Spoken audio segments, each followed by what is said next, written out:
Tribuners, nama utusan khusus Presiden bidang pariwisata Zita Anjani ini sedang menjadi sorotan hangat belakangan ini, di mana aksinya saat turun langsung mengunjungi korban banjir bandang di Sumatera menjadi perbincangan dan memicu berbagai reaksi dari warganet Tribuners.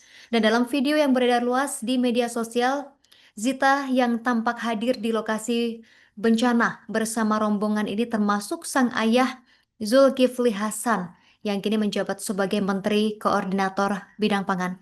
Zita ini tampak mengenakan kaos kerah bulat berwarna hijau army yang dipadukan dengan rompi biru, dan di dada kiri rompinya terdapat logo yang menandakan dirinya ini sebagai utusan khusus Presiden Bidang Pariwisata.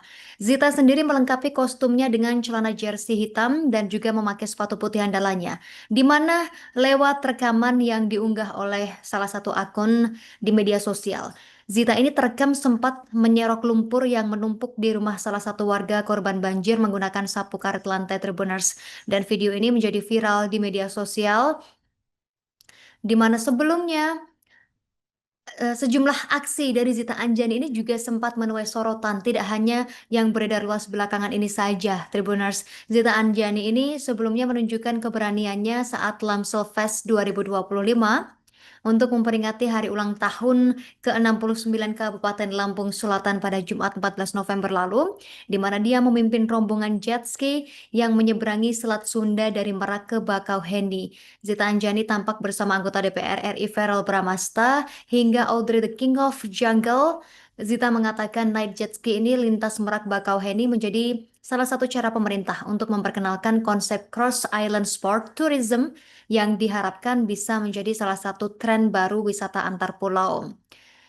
Kemudian menurutnya, cara ini juga menunjukkan bahwa Pulau Jawa dan Sumatera kini semakin terhubung dan dekat satu sama lain. Dan Zita juga berharap wisata cross island tourism dengan jet ski ini bisa tumbuh pesat di Lampung Selatan sehingga berdampak pada peningkatan ekonomi.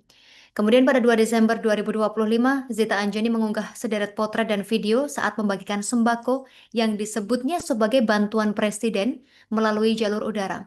Dalam unggahan ini, Zita terlihat menumpang pesawat Hercules milik TNI Angkatan Udara untuk mengawasi langsung pendistribusian sembako termasuk 10 ton beras bulog dan mie instan yang tertuju ke Tapanuli Tengah dan Sibolga. Pesawat ini juga mengangkut sejumlah kebutuhan dasar perlengkapan anak hingga alat kesehatan. Kemudian Tribuners, Zita terlihat mengenakan kemeja coklat lengan pendek yang dibalut rompi berkantung biru bertuliskan Unlock Indonesia. Dia memadukannya dengan celana kargo warna beige dan sepatu putih keluaran Solomon. Sementara pada 3 Desember 2025, Zita kembali membagikan pengalamannya melihat lokasi bencana banjir bandang yang diakibatkan kerusakan ekologis, khususnya di Das Batang Toru Tapanulis, Sumatera Utara dari helikopter. Menurutnya rumah-rumah warga ini terisolasi sepenuhnya, jalur darat pun hilang tertutup longsor. Dan yang paling menyesalkan dada dikatakan Zita adalah melihat anak-anak di sana yang seharusnya berlari bebas, justru terperangkap menunggu kabar kapan kehidupan mereka bisa kembali normal.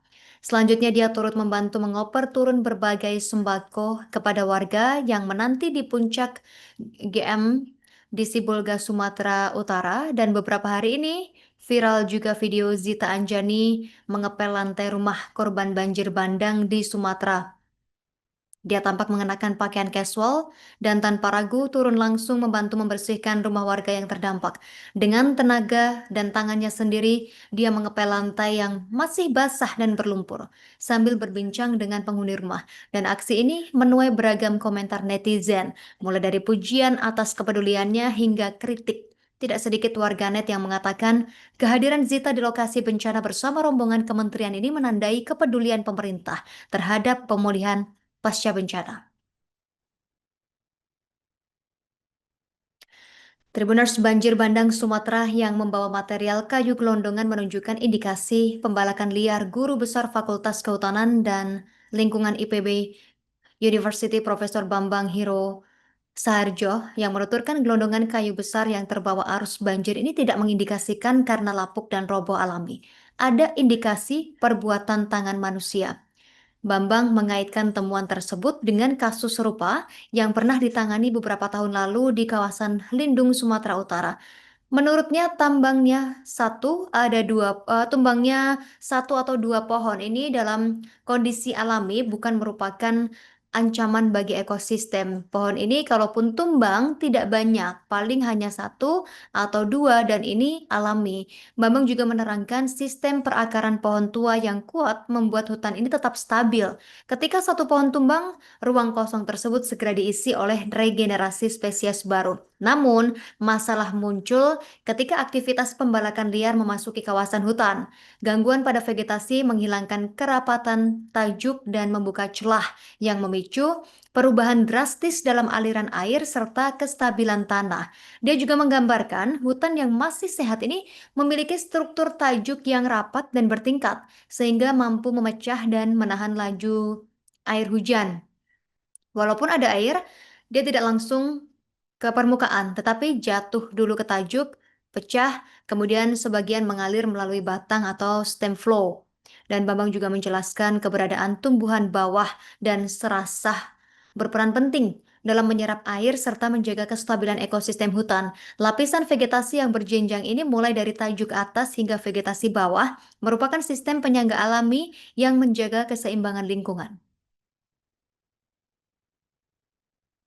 Sementara itu, Menteri Kehutanan Raja Juli Antoni bersama Kapolri Jenderal Listio Sigit Prabowo menggelar pertemuan terkait temuan gelondongan kayu di banjir bandang Sumatera. Bencana banjir bandang ini terjadi di wilayah Aceh, Sumatera Utara, dan Sumatera Barat Tribuners. Momen ribuan kayu gelondongan ikut terseret banjir ini masih saja menjadi perbincangan hangat oleh publik. Fenomena kayu gelondongan ini menjadi sorotan karena jumlahnya yang banyak dan terbawa arus banjir bandang. Kayu-kayu ini menumpuk di sungai, pemukiman, bahkan terbawa hingga ke pantai. Masyarakat menduga fenomena ini bukan sekedar akibat banjir saja, melainkan indikasi kerusakan hutan dan praktik illegal logging atau pembabatan hutan. Tim gabungan yang menangani dampak banjir bandang di Sumatera ini menemukan indikasi aktivitas penebangan liar di kawasan hulu. Kemenhub sendiri sudah memiliki data awal berdasarkan pemindaian drone di sejumlah titik terdampak banjir Sumatera. Raja Juli mengatakan Kemenhub memanfaatkan perangkat lunak alat identifikasi kayu otomatis atau AICO untuk mengidentifikasi jenis kayu gelondongannya. Raja Juli menyebut pihaknya sudah mengambil sampel kayu untuk uji jenisnya. Sementara Kapolri Jenderal Listio Sigit Prabowo menyampaikan sudah dilakukan investigasi sementara terhadap kayu potongan ini dan pihaknya bersama Kementerian Kehutanan dan Satgas Penertiban Kawasan Hutan PKH akan bersama-sama mengusut gelondongan kayu yang terbawa banjir bandang ini.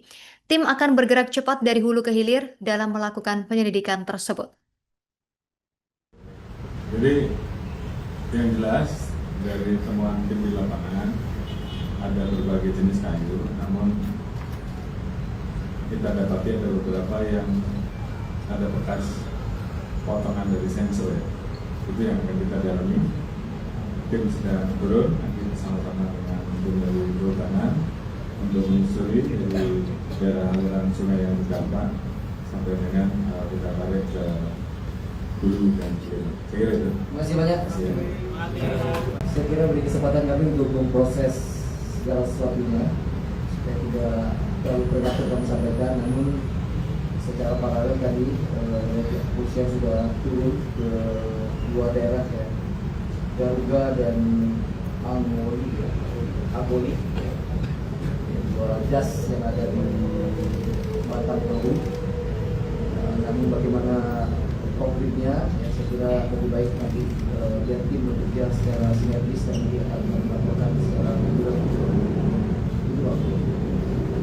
Pak, dari perusahaan-perusahaan tadi apakah sudah ada yang diperiksa Pak? Terus bagaimana sih sebenarnya status dari kayu-kayu gelondongan itu, dari illegal logging atau apa Pak? Ini penegasannya Pak.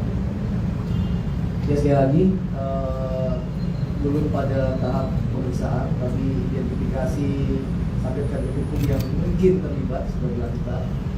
Tapi sekali lagi nanti apakah itu berasal dari illegal logging, apakah itu berasal dari pembukaan lahan sawit atau lahan tambang yang kemudian kayunya ditumpuk dan kemudian ketika ada